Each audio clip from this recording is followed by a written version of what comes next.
All right, welcome everyone. Thanks for joining us. We get started in just a few moments here. We'll give everyone a few more moments to join. Hey, Brooke. Hey, Steve. Hey, Nikki. What's going on? How's it going? It's going all right. I'm a little bit worried about what we've got lined up for our I know. attendees. The last Feels like minute ideas that you go two. for it. Yeah. Great. Oh man, you two. I love Wednesdays for webinars, It's Yeah. like Wing Wednesday, but it's better. Yeah, and hopefully we don't get sued by hot ones, right? Or maybe that's the goal. Maybe that's the goal. Awesome. All right. Well, welcome everyone. Thank you very much for joining us. We'll let a few more of you join in. We've got an awesome presentation filled with a lot of good stuff from these two. Before we get started, I'm Nikki. I'm part of the Operto team, and I'm pretty much just your intro outro to cue these two up. Couple of housekeeping items. We are recording this, so please, if you need to jump off, we will be sending the link out to everyone after we present. And we do have the Q&A section that is open, so please utilize that. Send questions. We'll be able to answer in real time, and there's some time allotted at the end as well to review with these two. So without further ado, Brooke, Steve, I'm going to kick it over to you, and I'm going to put you on the spot. I'm going to have the two of you intro one another. So good luck, have some fun, and thank you both very much for being here. Awesome. Well, thanks, Nikki. Super excited to be here. Thanks to the Operto team. Thanks for Steve for really pulling this together, and Nikki. Yeah, so I've had the pleasure of knowing Steve for a couple of years. Great guy, absolute legend in this industry. What they're doing with Operto is just absolutely incredible. So just we're incredibly excited to be co-hosting this little webinar. So Yeah, Steve, and likewise. I mean, I think I've only been in the space for 3-ish years, and you and I met a couple of years ago. It's super fun to get to know an industry heavyweight. Someone who's been around, has launched a couple of incredible companies, and most recently we were actually just talking about this. Bringing Comparent to the market, I think has just been an absolute game changer for property managers. So, super excited to finally, we've been talking about it for a while, to get a podcast together, or even to do a webinar. And and today is finally the day. So it's exciting to have you on, and thanks for joining. Yeah, let's do it. Well, Steve and I made a bet with our teams a couple weeks ago, and we lost the bet. So, Steve, are you ready to kind of pay our dues here for this? Bet? Okay, so here's some hot sauces, right? I think I'm going to go for the middle guy. I got this down in Cancun a few weeks ago, and let me pour some out here. Down at the show down there, and I've been trying this stuff for a couple of weeks. It's absolutely brutal. So down the hatch. Sorry, I don't know if you can see the spoon, but there it is.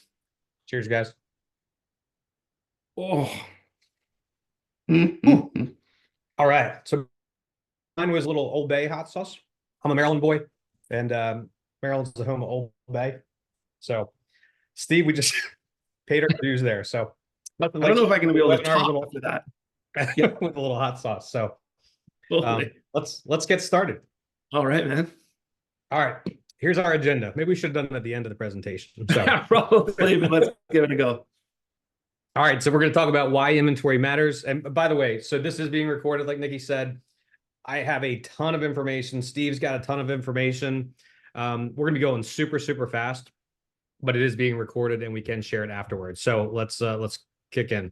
So here's the agenda. We're going to start off with why inventory matters, talking about where you can get data, talking about the power of landing pages and social media, the challenges of scaling operations, best practices to retain and grow your homeowners. And then if we have some time, we're going to be doing some Q&A. So with that said, let's kick it off. So again, first off, the first thing is, before we kind of go into some of the specific strategies, I think it's really important to know that new inventory is definitely the greatest way to grow your top line revenues, grow your bottom line profits, and then also build your net worth. And I'm going to kind of prove that point in the next couple of slides here. So first off, I think it's really important to understand what is the value of one new property in your rental program. Now, I've asked this question. We've helped over 700 companies with Vintory with their growth efforts. And I've probably asked this question about 400 to 500 times of our vacation rental managers that use our platform. As a percentage of your gross booking revenue, what falls to the bottom line in net profit? And it doesn't matter if you're a little tiny property manager in Ocean City that's only charging 13 to 16%, or if you're out in Vail and Aspen, you're charging 50 to 60%. Net, what falls to the bottom line is always about 10% of the gross booking revenue.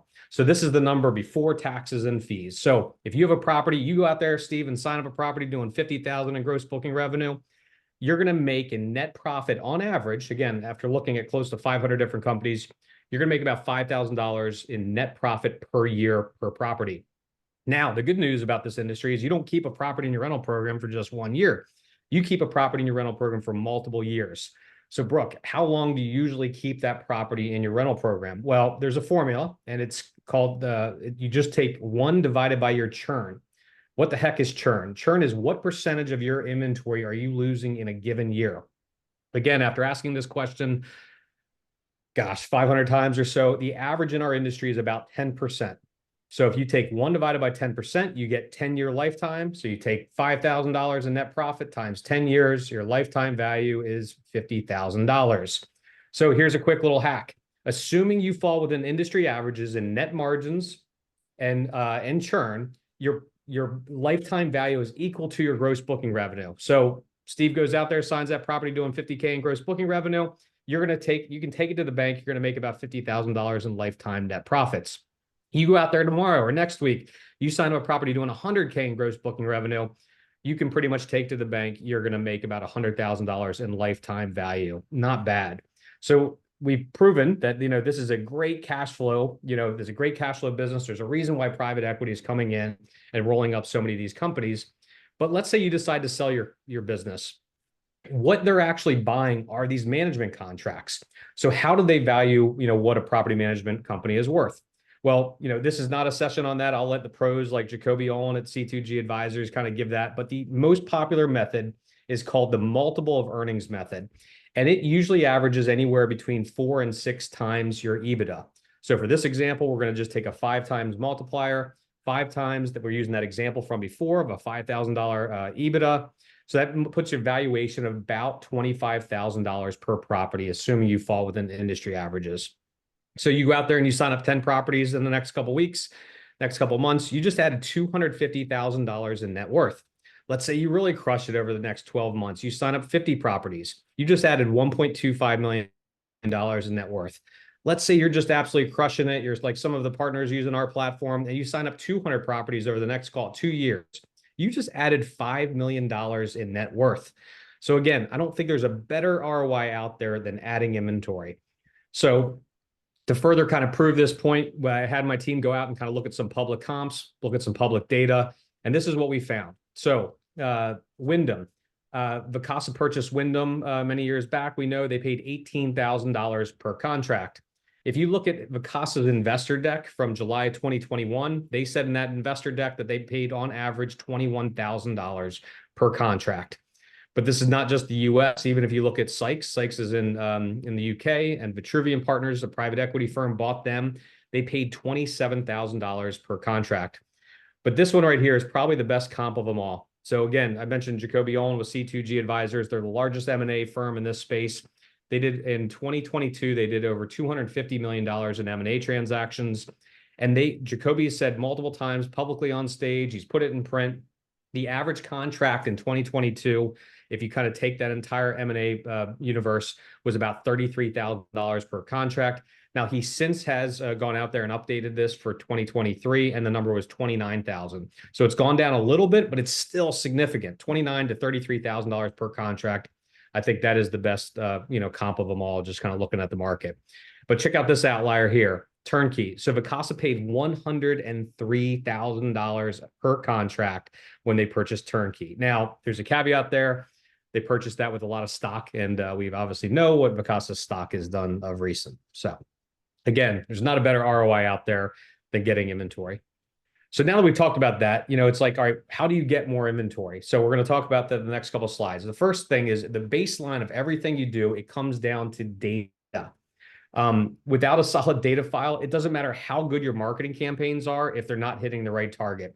I've heard one person that I really respect in this space and marketing space more than anybody else. He said, Brooke, 50% of all your marketing, it just comes down to your list. So where do you get that data? You can get it from a couple different sources. The first is the public tax records. It's often affiliated with the MLS. This is going to be obviously the free, and it's going to be most up to date. However, it can be challenging because sometimes you can only download it one record at a time, and obviously that's not feasible. If that's the case, there's list brokers out there. There's a million of them out there. That's the easiest, cleanest way. You just got to pay for the data. There's Info USA. There's Exact Data. Again, there's a bunch of them out there. Just Google it. Two things you want to look for with list brokers. First is make sure you're looking for an absentee owners. Absentee owners where your mailing address and your property address are different, which is usually a good indicator of a real estate investor. And the second thing you want to do is make sure that they have the ability to do what's called appending services. Appending is where they can fill in any missing information. This would be information like, emails or phones, and we'll talk about why that's important later. One that's often overlooked is vacation rental permit data. So vacation rental permit data, if your city, county, or township requires a vacation rental permit, guess what? There's a list out there you can get. You just got to know how to ask. Very often, the little old lady behind the courthouse, she's going to not make it easy for you. You just got to mention something, well, first brown noser with brownies and cookies and stuff like that, and maybe hot sauce. But if you mention Freedom of Information Act, she will, they'll give you that data, and it's great data. Last but not least is scraping data. So you can scrape any kind of data. You can scrape the OTAs, you can scrape your competitors, you can scrape the large venture-backed conglomerates, you can scrape your competitors that were purchased by said large venture-backed conglomerates. Wink, wink, wink, wink. But anyways, just there's a lot of different ways you can get this data. One thing to note, though, many companies are kind of fall under the Real Estate Commission. The Real Estate Commission really frowns upon soliciting the listings of other brokers. So just make sure you're obviously following all your state regulations and rules and that kind of stuff. All right. Up next is getting a CRM. So almost every time I ask this question, almost everybody's using a CRM on the guest side. They know it's going to save them a ton of time. It's going to help them keep track of all their leads in one place and obviously help you get future bookings. But then when I go out there and I ask them, hey, you use the CRM for owner acquisition, they usually look at me like with this blank stare. And I just think it's crazy because, again, we've gone through the value of inventory. We talk about how valuable these contracts are. The fact that you don't have some kind of CRM to keep track of this just blows my mind. So go out there, get something. There's thousands of different CRMs. I mean, if you go to G2 or Capterra, you can find them. But Salesforce is obviously the 800-pound gorilla. HubSpot actually has a great version that's even free. Zoho has one, and shameless little plug, Vintory, we have a CRM we built from the ground up specifically to be used for homeowner acquisition. But the key is just use something. Just don't use like Post-it notes or yellow pad, things like that. All right, so if you do get a CRM, just make sure it has automations built in it too. It's going to save you a bunch of time. It's going to help you convert more leads. There's a bunch of different marketing automation platforms out there like ActiveCampaign and HubSpot and a bunch of others. They will really help accelerate the velocity of this. As soon as the form is filled out, like that automation goes to work. They can automatically enroll in sequences, send emails and text messages, even call. If you want, some of them can even do like hot call transfers directly to your biz dev rep. We found that many of our partners, as much as 50% of the deals they are closing were deals that were in what's called a long-term nurturing sequence. And what that means is the person wasn't ready to buy right there. So you transfer the lead to long-term nurturing. Let the software do the job for you. Let it do your follow-up for you automatically.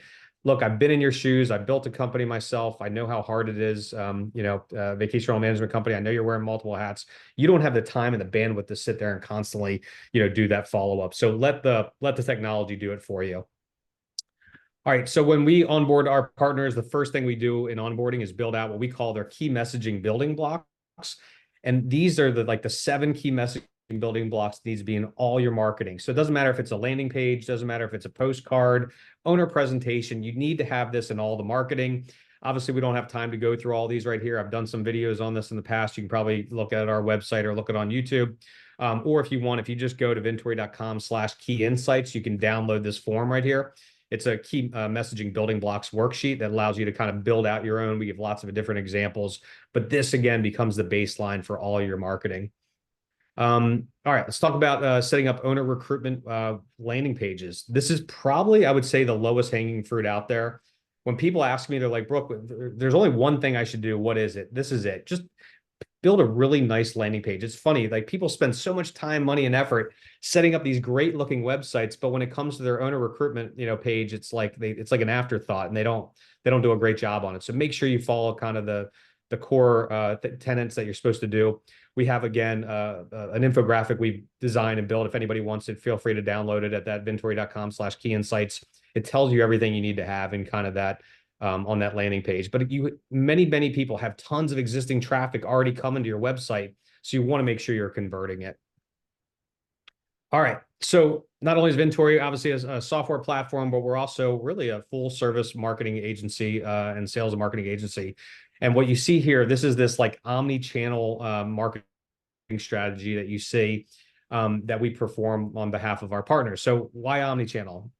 What happens, it's like if you combine all these strategies, it has this like compounding effect. It's kind of like the definition of synergy, right? 1 + 1 = 3. So like the old days of just like lobbing out one postcard, those are long gone, and those are for yesterday's managers. Like the top vacation rental managers that are growing really fast are kind of executing this omni-channel method that you see here. So we'll dive into each one of these real quick.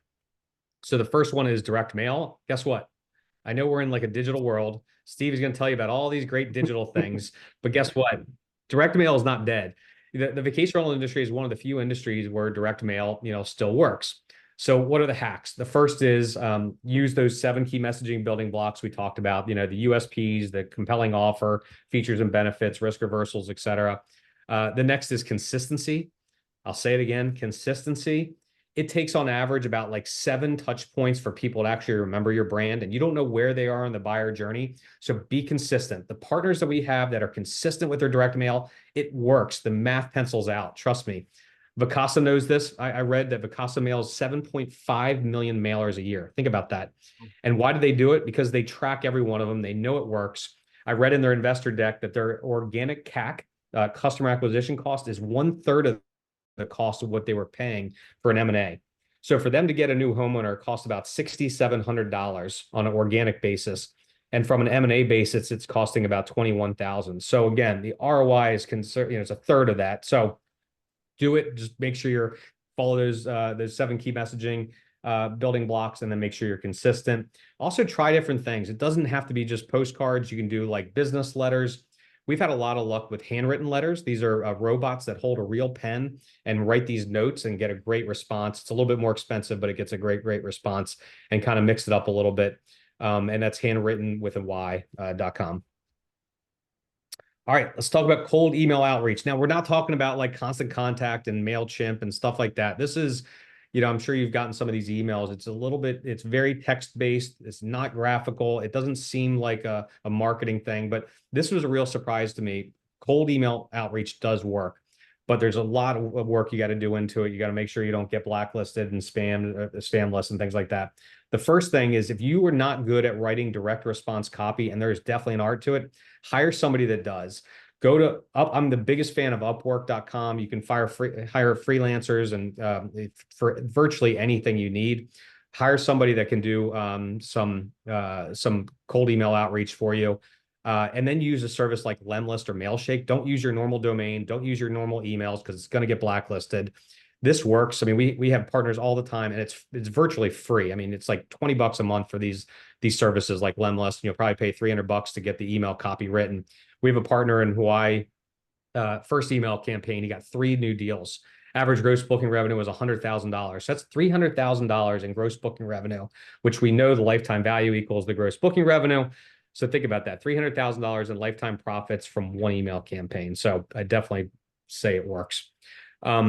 All right, list-based retargeting. This one is really, it's also known as custom audiences within Facebook. This has been a game changer. Previously, the only way you can get out in front of your targets was through direct mail. But now with like list-based retargeting with Facebook, Instagram, Twitter, and LinkedIn, you can actually serve up display ads directly on your target's computer. So we're not talking about like triangulation and like lookalike audiences. We're actually serving up ads directly on their computers. So you want to go out there, you want to do an email and phone append. And we talked about this before. And why that's important is because that's how they're matching up the people's information. And then you upload it into Facebook, LinkedIn, and Twitter, and you can serve up those ads directly on their feed. So if you also do this in kind of combination with all the other marketing, it's like, again, it has that compounding effect. All right, so now we're going to talk about inbound marketing. So I'm going to contradict myself a little bit here. So we talked about how great outbound marketing is, but over the long haul, really the best ROI is going to be more of inbound. But guess what? It's hard. It takes time. And I know that, again, 99% of most vacation rental managers, they're not going to do it. So if you want some quick versions of inbound marketing, then I'd follow some of these strategies. The first is interactive content. So probably one of the best examples of interactive content was from my friend David Angotti over at SmokyMountains.com. He built this really cool interactive fall foliage prediction map. This thing just crushes it. I mean, it gets like 10 million unique visitors, or it's had since its inception. Last year, it had over 4 million unique visitors. And year after year, this thing just keeps on generating traffic. So a couple examples of some interactive content we've done. So we built out these really cool ROI landing pages. So really, when we have like an owner page, it's not just an owner page. We actually build owner recruitment like websites that attach directly to your normal website. So I would just use like a domain like join dot whatever your domain is, like a subdomain, and capture it. But these ROI calculators are really nice because it becomes a lead magnet. We build these out, custom, but we've built them in the past, like when we first started with a tool called Calconic. Calconic, I think, is like $20 a month, and it's like this interactive calculator builder. So if you can imagine a calculator, you can build it. You don't need to know how to write out any code. You just embed it right on your website. And then another thing we did here was we built out these really cool interactive maps. And what we found was we had some of our partners were getting inundated with like tire kickers, people looking to buy properties.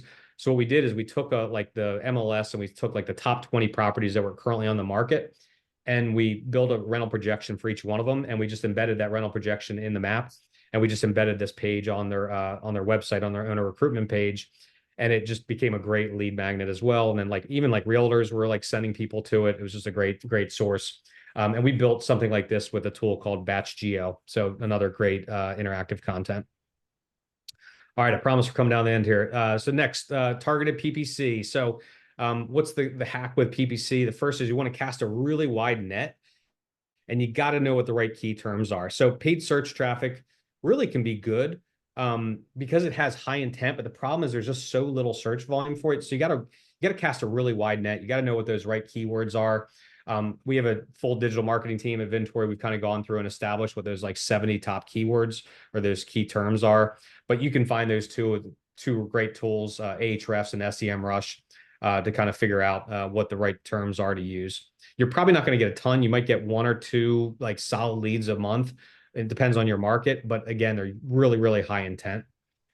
This is one we've just really added to the arsenal. Google My Business. Like this is, I mean, fantastic. It's free, and Google gives a ton of weight to this, and you get an instant SEO bump when you kind of register. So if you're not listed on Google My Business, which I think is called Google My Business profile now, make sure you go out there and do it, and make sure you have some of your owners starting to leave reviews. Shameless plug here, Comparent, as Steve talked about before. So Comparent is a sister company that we just launched here at Vintory. It's a directory of just about every single professional vacation rental manager. I truly believe this will be the place that homeowners go to shop and compare for professional management. The best part, it is 100% for free. So go to Comparent, claim your listing. We're going to be driving homeowner traffic there, and you want to make sure you've got that listing optimized. Let's see. We got retargeting. I'll skip this one because we're running late. Let's talk about referral marketing. We know, just like you're sending out marketing to your ICP, your ideal customer profile, you want to do the same thing to realtors and influencers. So get that realtor list. Your state, actually, you can buy the list of every realtor in your state from the real estate commission. So just go to the state and get that list, and then send the marketing to them as well. This is really an important part, though. So here's something ironic. Every vacation rental manager we speak to, like, they want to grow. They want to add more properties. They want to know what the silver bullet is. The irony is they want the flashy things, right? They want the pretty postcards, pretty landing pages. But very often, they just need to work on the fundamentals. It's like pick up the phone when leads call and respond quickly to any inbound leads. So this guy right here, Mark Robert, I think he's the former chief marketing officer or chief revenue officer at HubSpot. He's now teaches sales at Harvard. He says if you connect with a lead immediately or call them back within 2 minutes, you are 10 times more likely to close it than if you wait 1 hour. And you're 10,000 times more likely to close it if you wait just 1 day.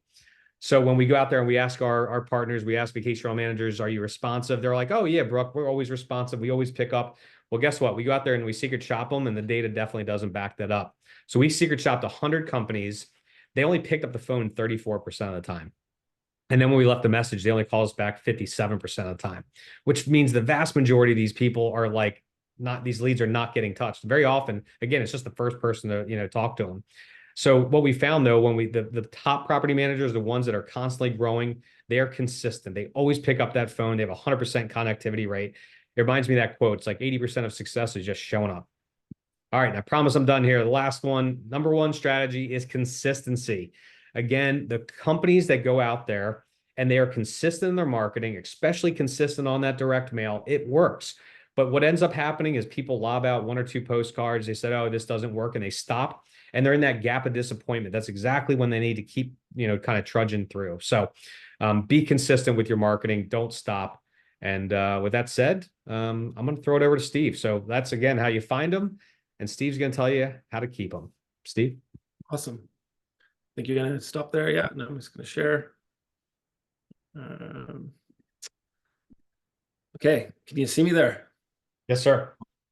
Awesome. Okay, so thanks, Brooke. I mean, geez, that's some super exciting data you're sharing there. I think shows how exciting the short-term rental market is, and the opportunity, obviously, for folks as they're growing. So we're gonna take a slightly different approach. So we're gonna talk a little bit more on the scaling side. So like once you grow that inventory, at some point you hit an inflection point where technology actually starts to matter quite a bit, because you can't just keep scaling your business with human capital. At some point, you got to kind of figure out how technology is going to play into your sort of short, medium, and longer term strategy.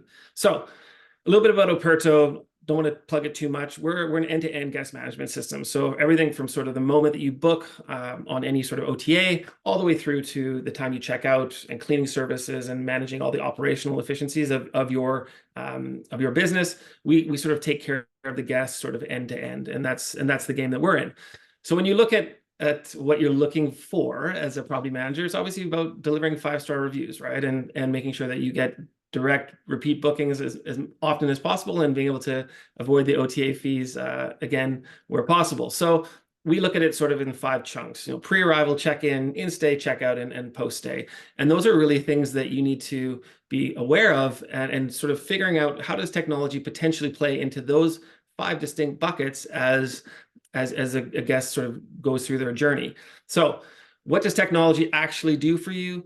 The thoughtful application of technology, not technology just for the sake of telling your friends you've got tech, is fourfold. So it's really to impress your owners, right? I mean, at the end of the day, you're looking for those 10-year plus contracts, right? As Brooke was talking about, amazing your guests, generating more revenue. And I can get a little bit more into that around, ADRs are sort of stagnant at the moment, if not dropping slightly. And so how do we squeeze more water out of the rock, per se? So how do we get those, $100 up to $120, on the per night basis?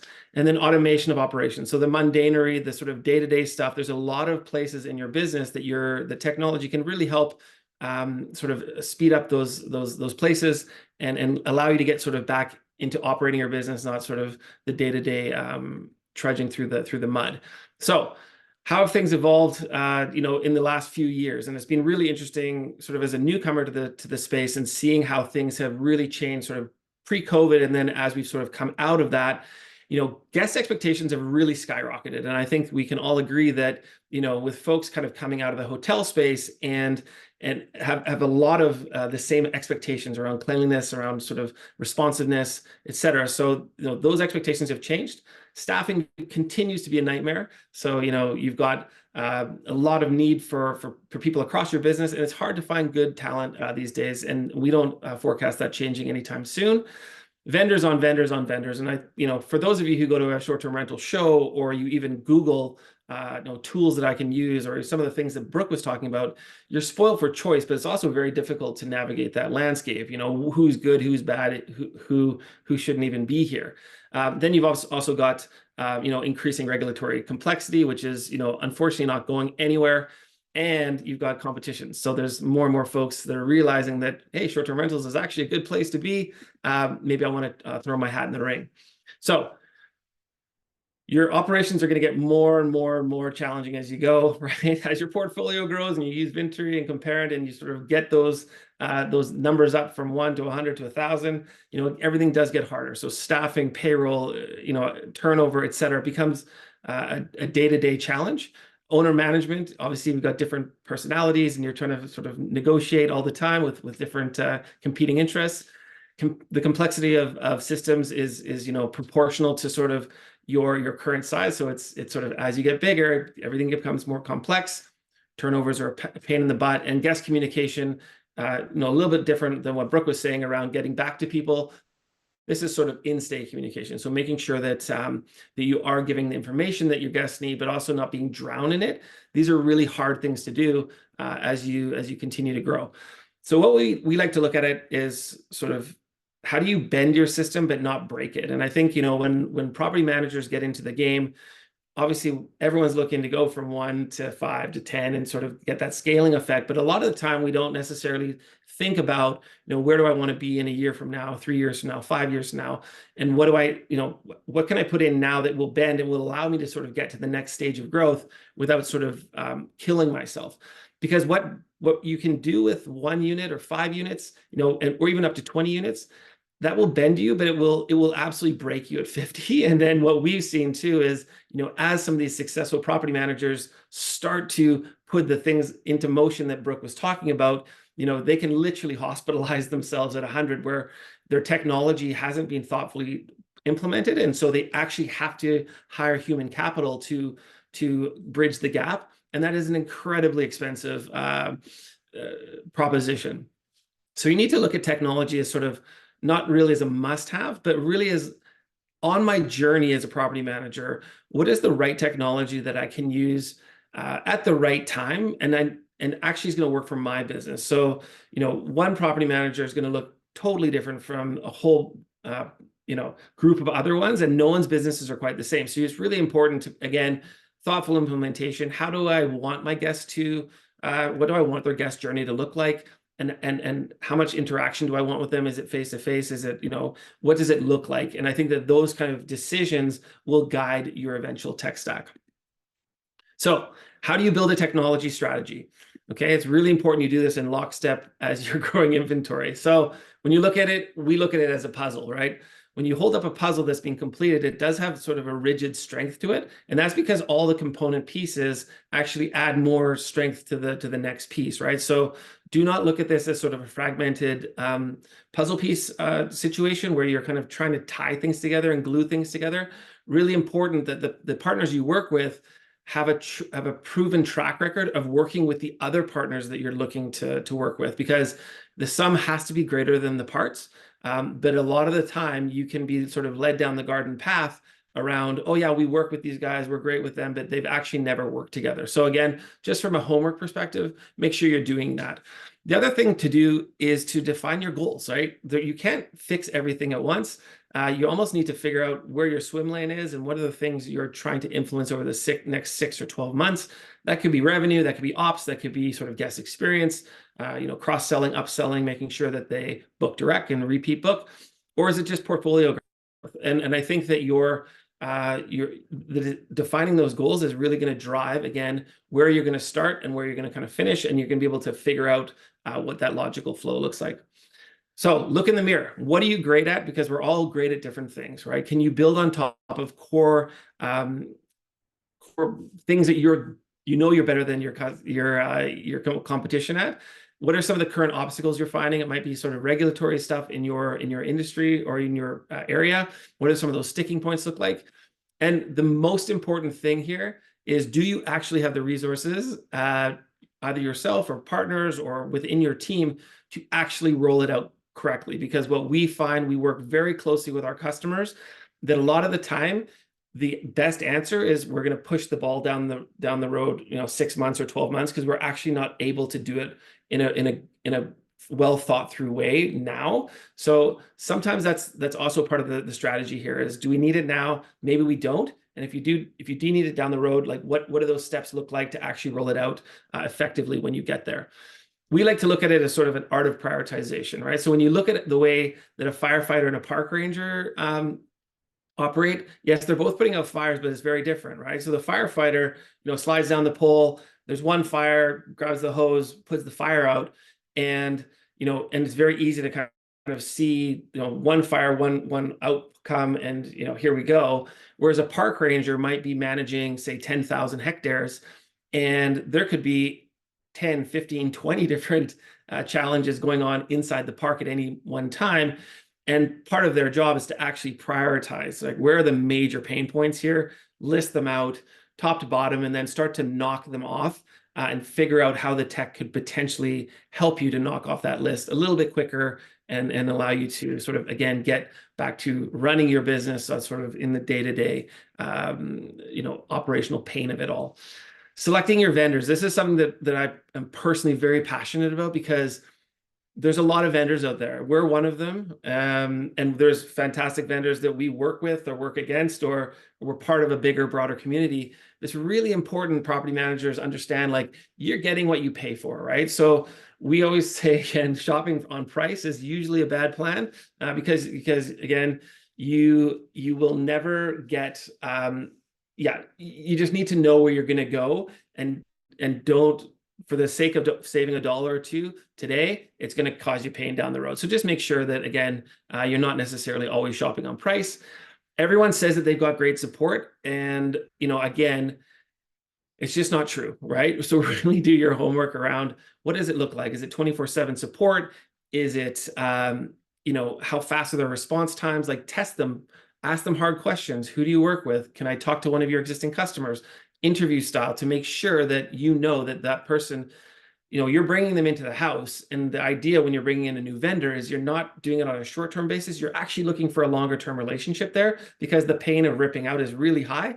So get it right and take your time. Don't jump to any conclusions too quickly, and you'll end up in a better place. And I think that that's kind of the main point that I want to make there.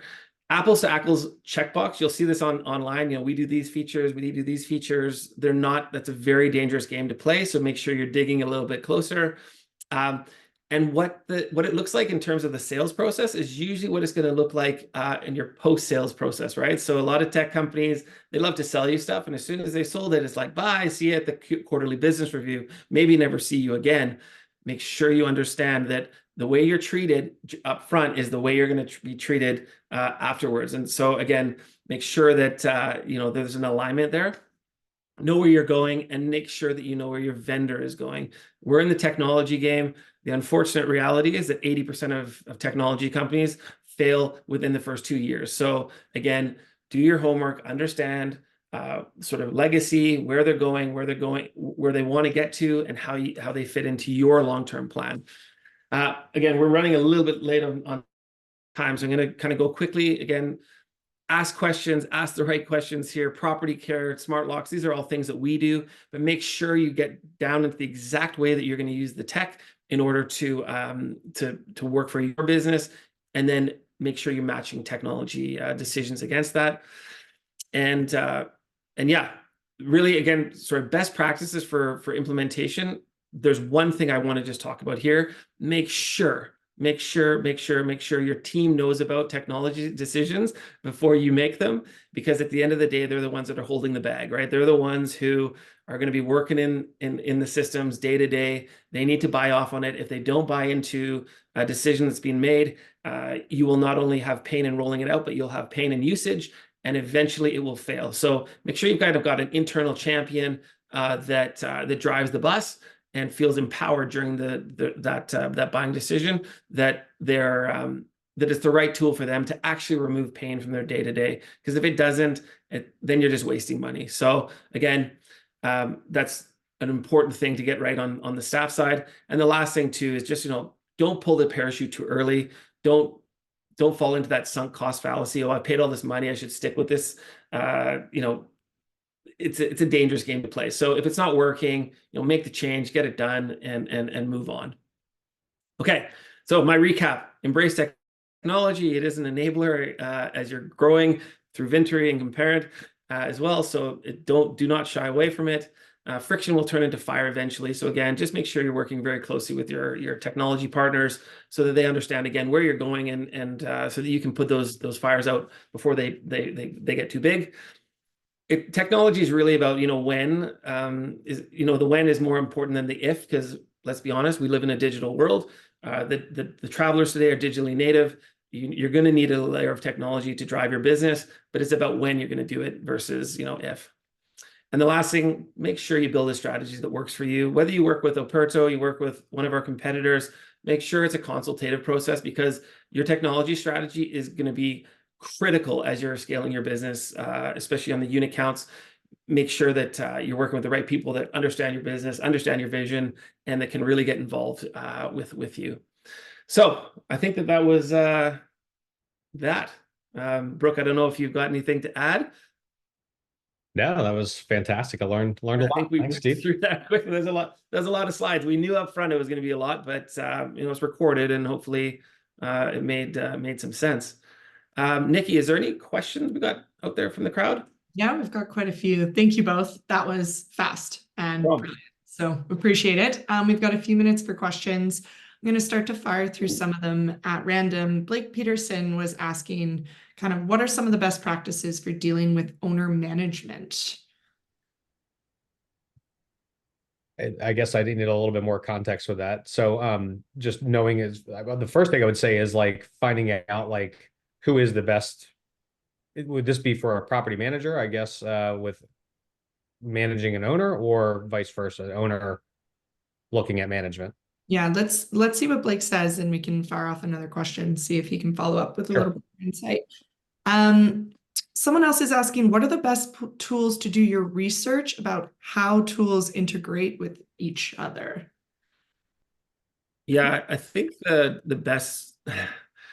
best thing to do is to pick up the phone or send an email in and chat to experts, because this is, again, what we are is we're an integration layer of all these disparate pieces. We are the puzzle piece. We bring these pieces together. So, talk to people. It's very misleading, and you're going to find a lot of information online that's not quite correct. And so it's important that you, again, just engage with people that know what they're talking about, and ask hard questions, as I said.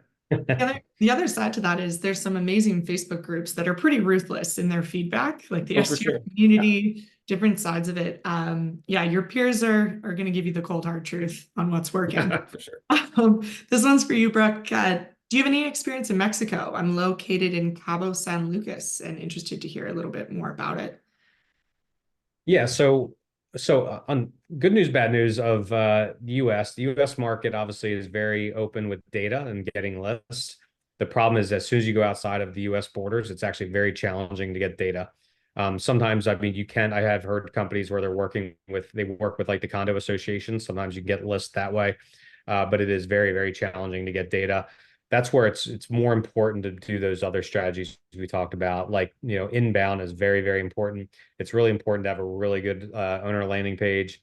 Really important to have those lead magnets, like that ROI calculator we showed. And then also just working those realtors and working those referrals, because getting lists outside of the US is, unfortunately, it's super, super challenging unless you can get it somehow directly through like condo associations. Yeah, that's a good one. And I think Christine, Brooke just answered your question on that answer as well. So we'll move on to the next one. Any tips on strategies to retain a home when it actually changes owner or sells? I mean, the first thing is just getting in front of it as soon as possible. So like getting in touch with that realtor, the buyer's agent, and getting, just proving kind of the how well you do, show the numbers. Show you are. I mean, very often it's when you have reservations on the books, it makes it a little stickier. Like, hey, I'm buying this property. It already has $80,000 in future reservations. That's usually good. But really, to me, it's just getting in front of that agent as soon as possible and letting them know, that you're managing it. You've done a great job, and you've got a lot of reservations on the books. That's great. So we're going to just revisit Blake. Their original question was, what are some best practices with dealing with owner management? And a little bit more is basically it's yes, a property manager dealing with multiple owners. We're sending out monthly reports, but is there anything else we can do to keep our owners happy? So one strat. So I didn't say this, but I cut my teeth in this space about 16 years ago. I launched a company called Vantage Resort Realty, and came from mortgage banking, so didn't know anything about it. So built that company pretty fast. I grew that company from 0 to 500 properties in 5 years, and I sold that company in 2013. But one of the strategies we did and we implemented all the time was we were avid NPS surveys. So this is the survey, how likely to recommend, Vantage to a friend or a family member. And we got out in front of it. And if we ever got bad results, to us, this was like a pre-churn indicator. So we would get out in front of it, make a phone call to them, try to find out what's wrong, what they didn't like. Sometimes it's something so simple. But a lot of times, they don't give you those little early indicators. They just churn, they just leave. So if you can find out what it is that bugs them and kind of address it, that's huge. Other thing is just understanding kind of each owner's communication, the way they like to be communicated to. Some like to be text, some like to actually call them, some like to meet in person when they come into town. Like just understanding, what that is. But you can never have enough owner communication. Get out in front of it, talk to them, and just communicate with them as much as possible. Awesome. Appreciate it. I know we're at time here, but we're going to squeeze one last question in from Rezvan. What's the best approach if you want properties in multiple locations? Should you have different campaigns targeting each location? Yeah, absolutely. So you want to make it seem like you are in that market, like that's the only market you do.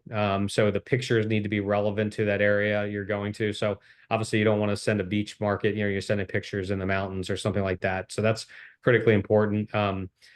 We used to do, we had a lot of success with what we called micro campaigns. So you do like micro targeting, community to community specific. So there was one community called Sunset Island, and when we would build it, we actually built a logo. We actually built a landing page and a website specific to that community. So we sent out the marketing. It looked like that was the only community we did. It looked like we were the official property manager in that community. We even like made our own logos for it. And it worked really well. So I would go the other way where I'd be like really hyper focused on doing micro targeting campaigns. Awesome. All right. Well, we are a little bit over time. We did have one more question come through, and it was to take another shot of hot sauce. So if the two of you want to just close things out, feel free. My mouth is still on fire. Maybe that's why we are able to talk so fast. So here's the thing. We bet the marketing teams that we wouldn't have this many people, and they exceeded our expectations. So this is why we're doing shots of hot sauce. So well, you can thank Nikki for this. Yeah, thank you both very much. And thanks everyone for attending. So we will send the recording, and you'll also receive a downloadable copy of Vacation Rental Secrets as well. So thanks to Brooke and team for that awesome extra little tidbit. A great morning. Thanks again, everyone. And until next time. Take care. Thanks, everybody.